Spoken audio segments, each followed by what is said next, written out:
El experimento ruso. Investigadores rusos a finales de los años 40 mantuvieron a 5 personas despiertas durante 15 días utilizando un estimulante basado en gas. Los tuvieron encerrados en un ambiente sellado para monitorear cuidadosamente el oxígeno, de manera que el gas no los matase, debido a las altas concentraciones de ese gas. Esto fue antes de que existiera el circuito cerrado, por lo que tuvieron que usar micrófonos. El cuarto estaba lleno de libros, sillones para descansar, agua corriente, baño y suficiente comida para que los 5 sobrevivieran durante más de un mes. Sin embargo, no había ni una sola cama. Los sujetos de prueba eran prisioneros políticos y de guerra, declarados enemigos del Estado durante la Segunda Guerra Mundial. Todo estuvo bien durante los primeros 5 días. Los sujetos rara vez se quejaban después de que, falsamente, se les había prometido su libertad si aceptaban tomar parte de la prueba y no dormir en 30 días. Sus conversaciones y actividades fueron monitoreadas y los científicos notaron que conforme pasaba el tiempo, ellos hablaban sobre incidentes traumáticos de su pasado. Después de 5 días se empezaron a quejar de las circunstancias y eventos que los llevaron a donde estaban, y empezaron a demostrar paranoia severa. Dejaron de hablar entre ellos y comenzaron a murmurar de manera alterna en los micrófonos. De manera extraña, todos parecían creer que podían ganar la confianza de sus captores si traicionaban a sus camaradas. En un principio se creyó que esto era efecto del gas. Al 9º día, uno de los presos comenzó a gritar. Corría por todo el cuarto gritando repetidamente. Así estuvo 3 horas. Después trató de continuar gritando, pero solo podía dar un grito ocasional. Los científicos postularon que físicamente se había destrozado las cuerdas vocales. La parte más sorprendente de este comportamiento fue cómo sus compañeros reaccionaron a esto, o mejor dicho, cómo no reaccionaron. Continuaban murmurando en los micrófonos hasta que un segundo preso comenzó a gritar. 2 de los prisioneros que no gritaban tomaron los libros y llenaron las páginas con sus propias heces, y de manera calmada las pusieron sobre las ventanas del cuarto. Los prisioneros cesaron el grito de repente, al igual que los murmullos de los micrófonos. Pasaron otros 3 días. Los investigadores revisaban los micrófonos constantemente para asegurarse de que trabajaban, porque creían que era imposible no escuchar sonidos con 5 personas dentro de una misma habitación. El consumo de oxígeno indicaba que los 3 debían seguir vivos. De hecho, el consumo de oxígeno era el necesario para 5 personas que hacían ejercicio severo. En la mañana del 14º día, los investigadores hicieron algo que no debían hacer para llamar la atención de los prisioneros. Utilizaron el interfón dentro del cuarto, esperando provocar respuestas de los prisioneros, pues temían que estuviesen muertos o en estado vegetal. Anunciaron: abriremos el cuarto para probar los micrófonos. Aléjense de las puertas y acuéstense con las manos atrás en el suelo. Se les disparará. Se le otorgará la libertad a uno de ustedes si obedecen. Para su sorpresa, escucharon solo una frase, con voz calmada: no queremos ser liberados. Hubo un gran debate entre los investigadores y las fuerzas militares que financiaban el proyecto.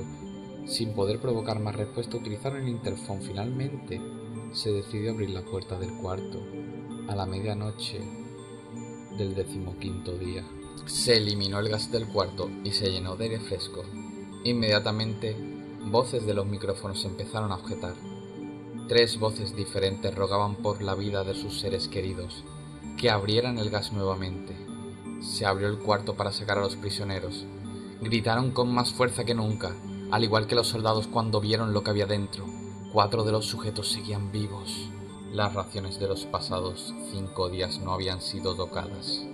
Había pedazos de carne de las costillas y los muslos del sujeto muerto colocados dentro del drenaje del centro del cuarto, bloqueándolo, permitiendo que 4 pulgadas de agua se acumularan en la habitación. Los 4 supervivientes también tenían pedazos de piel y carne arrancadas de sus cuerpos. La destrucción de tejidos y exposición de los huesos en la punta de los dedos indicaban que las heridas fueron infligidas por las manos y no con los dientes como era de suponer. Al examinarlos se descubrió que la mayoría de las heridas fueron autoinfligidas en su mayoría. Se habían arrancado la piel y los músculos del torso, mientras que el corazón, los pulmones y el diafragma seguían en su lugar intactos. El tracto digestivo de los 4 sujetos podía verse trabajar, digiriendo la comida. Se llegó a la conclusión de que estaban digiriendo su propia carne, y que ellos la arrancaron y se la comieron en el transcurso de los días. La mayoría de los soldados eran fuerzas especiales rusas, pero aún así muchos se negaron a regresar al cuarto para sacar a los prisioneros. Estos, sin embargo, insistían a gritos que los dejaran dentro, y de manera alterna rogaron que se encendiera de nuevo el gas, para evitar quedarse dormidos. Para sorpresa de todos, los sujetos pusieron una resistencia feroz durante la extracción. Un soldado ruso falleció cuando un sujeto le mordió el cuello. Otro fue gravemente herido cuando otro de los prisioneros le mordió la arteria femoral y los testículos. Durante la lucha, uno de los prisioneros se dañó el brazo, sangrando de manera casi inmediata. Se le intentó sedar, pero fue imposible. Se le inyectaron más de 150 miligramos de morfina y aún así luchó como un animal salvaje, rompiendo un par de costillas y un brazo al doctor. Se veía latir su corazón al máximo durante 2 minutos mientras se desangraba y continuó gritando más de 3 minutos, atacando a quien se le acercara, repitiendo la palabra más una y otra vez, cada vez más débil, hasta que cayó en silencio. Los otros 3 presos fueron inmovilizados fuertemente y llevados hacia las instalaciones médicas. 2 de ellos, con las cuerdas vocales intactas, exigían continuamente más gas para permanecer despiertos.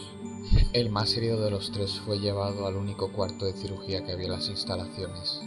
En el proceso de su preparación para colocar nuevamente sus órganos en su lugar, se notó que el sujeto era totalmente inmune a los sedantes. Peleó salvajemente cuando se le iba a inyectar la morfina. Se necesitó un poco más de anestesia de la normal para sedarlo, pero al momento que sus ojos se cerraron, su corazón se detuvo. En la autopsia se encontró que en su sangre había 3 veces la cantidad normal de oxígeno. También se rompió 9 huesos en el forcejeo. El segundo preso fue el que gritó primero del grupo. Con sus cuerdas vocales destruidas, él no pudo negarse a la cirugía y solo reaccionaba agitando violentamente la cabeza en desacuerdo cuando se le administraba la morfina. Afirmó violentamente con la cabeza cuando alguien sugirió hacer la cirugía sin anestesia, y no reaccionó durante la misma, que duró 6 horas, en la cual se intentó cubrir el enorme hueco abdominal. El cirujano afirmó que era médicamente imposible que el sujeto siguiera con vida. Una enfermera, aterrada, que ayudó en la cirugía, comentó que la boca del paciente formaba una sonrisa cada vez que lo miraba. Cuando la cirugía terminó, el sujeto miró al cirujano y empezó a hacer sonidos fuertemente, como tratando de hablar. Asumiendo que esto era de gran importancia, el cirujano le entregó un papel y una pluma para que el paciente pudiera comunicarse. «Sigue cortando», escribió. Se hizo la misma cirugía sin anestesia en los otros 2 sujetos. Se les tuvo que inyectar curare para que no se movieran, pues ellos reían constantemente y le era imposible realizar la operación al cirujano. Una vez paralizados, solo podían interactuar con sus ojos. En el momento en el que estos pudieron hablar nuevamente, exigieron una vez más el gas estimulante. Los investigadores trataron de averiguar por qué se lesionaron de esa forma a sí mismos y por qué querían el gas nuevamente. La única respuesta fue: «Debo permanecer despierto». Se reforzó a los 3 sujetos y los devolvieron al cuarto, para la espera de su destino. Los investigadores, enfrentados a la furia de sus benefactores militares por haber fallado las metas del proyecto, consideraron dar eutanasia a los prisioneros. El comandante, un ex KGB, vio potencial en el proyecto y en su lugar decidió ver qué pasaría si ponían el gas nuevamente. Los científicos se negaron rotundamente, pero al final tuvieron que aceptar. Durante la preparación para el sellado nuevamente en el cuarto, los prisioneros fueron conectados a un monitor de electroencefalograma. Para sorpresa de todos, los 3 dejaron de pelear en el momento en que se dieron cuenta de que se les llevaba a la habitación del gas. En ese momento, era obvio que los 3 estaban haciendo un gran esfuerzo por mantenerse despiertos. Uno de los prisioneros estaba murmurando una canción. El sujeto mudo peleaba con sus ataduras de piel, como si tratara de buscar algo. El último sujeto mantenía su cabeza en la almohada y parpadeaba rápidamente. Siendo este el primero al que se le puso el monitor de electroencefalograma, la mayoría de los investigadores monitoreaban sus ondas cerebrales con sorpresa. Era normal la mayor parte del tiempo, aunque algunas veces aparecía una línea recta, de manera inexplicable. Parecía que repetidamente sufrían de muerte cerebral. Mientras analizaban los datos, una enfermera notó que los ojos del sujeto se cerraron. Sus ondas cerebrales cambiaron inmediatamente por las de sueño profundo, luego se pusieron rectas y, al mismo tiempo, su corazón se detuvo. El único sujeto que podía hablar comenzó a gritar para que lo encerraran en ese momento. Sus ondas cerebrales mostraban las líneas del sujeto que acababa de morir por quedarse dormido. El comandante dio la orden de sellar el cuarto con los 2 prisioneros dentro junto con 3 de los científicos. Uno de los 3 inmediatamente tomó un arma y abrió fuego contra el comandante, matándolo de un tiro entre los ojos. Después apuntó al prisionero mudo y le voló la cabeza. Apuntó al prisionero que quedaba vivo, mientras que los demás investigadores escaparon del cuarto.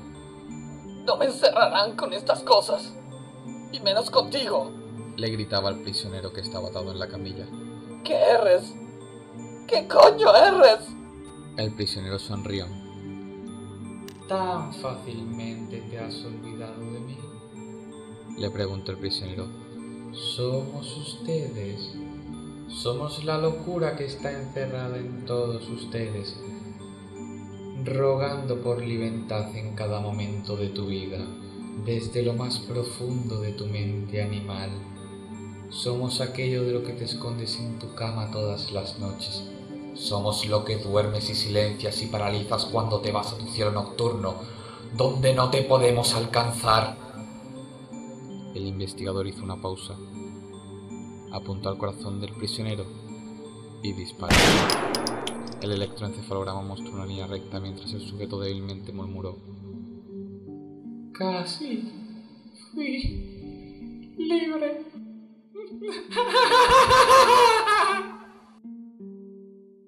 Buenas noches.